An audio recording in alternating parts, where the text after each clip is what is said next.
Hello and welcome to a quick episode of Frugal Finance. This is just coming from this latest property that we just purchased. Sorry about the echo. It is obviously completely empty. It's not COVID, I've done a test. So basically this is probably picked up in a building where I already own some flats. You would have seen the refurbishment of a previous flat in this building. I can't remember if I declared the number. I try and keep some things not secret, but off the public eye. But basically this is the same building. This is a one-bed flat. This particular was a owner-occupier. It's actually one of the nicer flats in the building, and basically the seller had moved on in their life. They had met somebody and they wanted to move in with them. So I'll just give you a quick tour around. It's a lovely big flat, a bit like the other one. You've got these massive storage cupboards, and again there's another one just behind me here, just by the front door here. So that's pretty cool. And then out here we've got the classic bin chute out there, so you don't have to walk all the way down, because this is actually second floor, this property.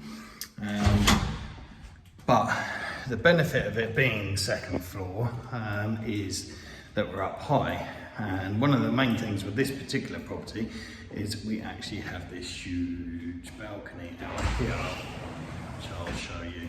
Probably won't be able to see too much of it just because of the dark right now, but you can see it goes all the way over there, and then all the way behind me, and then all the way over there as well. It is, just to give you some context, because obviously it is pitch black dark, but this living room behind me, as you can see, this is a full-size living room. The balcony space out here, or the veranda, if you want to be posh, is probably about 1.5 times the size of the lounge, so it is huge. Lovely outdoor space, lovely views. You can actually see the sea that way if you look out during the day. It's reasonable standard, I would say. It's one of those annoying properties where like there's quite a lot of little few things to do, which actually rack up in terms of cost, but don't really gain you anything. Like this area here, you see, they had a fridge freezer standing here, and it's all like really poorly tiled around here and all broken. And obviously I don't know what's going on here while we've got 4 sockets. Not sure about that, but it passed its EIRC, just an unusual feature perhaps.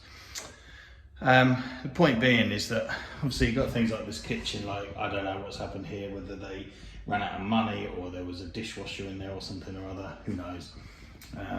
But yeah, of a reasonable standard. Not really to the high standard that I would normally rent out, but this is perfectly fine. Nothing really wrong with it. Just a whole load of, screws in the wall, scuffle marks here, there. So it's in, probably I would say 8 out of 10 condition, as opposed to me personally, I like to give them, really good condition. But that is on the basis that I've bought below market rate and then refurbished. In this particular instance, this was pretty much market rate, maybe 2.5–5% at best below market rate. No real special deal, but as I say, I do own property in this particular building already, and in fact actually a relative of mine owns a flat opposite, and then obviously we've got this huge outside space. So it's a really nice flat, rents for a pretty healthy sum. Not far off a 2-bed flat because of that outside space. It comes with a car parking space in the underground car park, that sort of thing.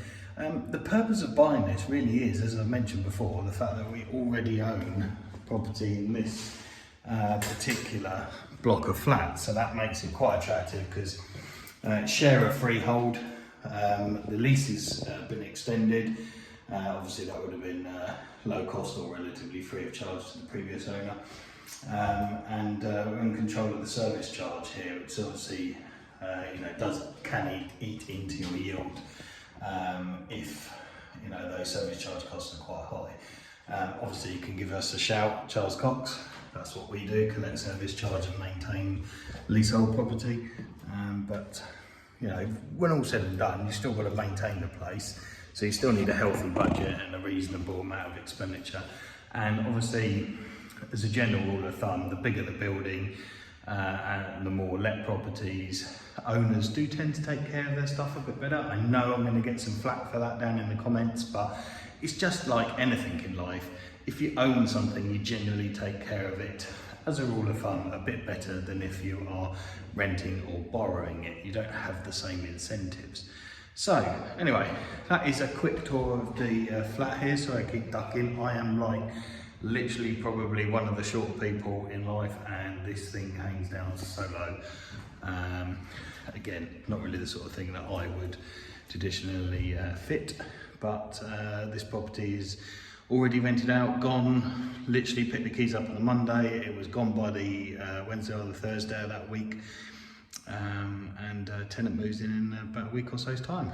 I was just here this evening fitting some light bulbs, CO2 sensors, smoke alarms, all that kind of stuff. Make sure that it's, you know, safe and ready for them to move in. So if you do like the video, please don't forget to subscribe and hit the like button and so on, and share the video back. It really does help.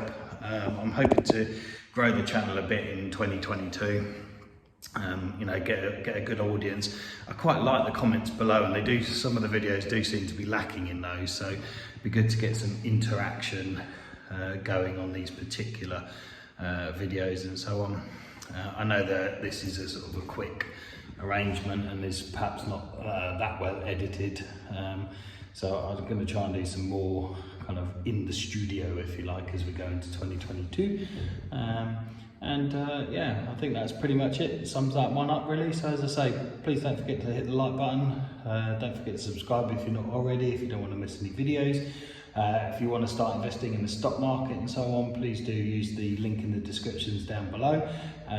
You'll get a free share if you use something like Freetrade. Obviously you need to make sure that you're happy with investing your money and your capital is at risk and all that jazz. I'm not a financial advisor, but if you do want to get started on that journey, then why wouldn't you want to start with a bit of free money? If you want to look at any of my previous videos on any of the recent properties that we've purchased over the last 6 months, please look at the property playlist. That will probably help you. Good place to start. Anyway, I shall see you later, and have a good evening, or Christmas, whatever. Festive season's probably more PC these days. Cheerio!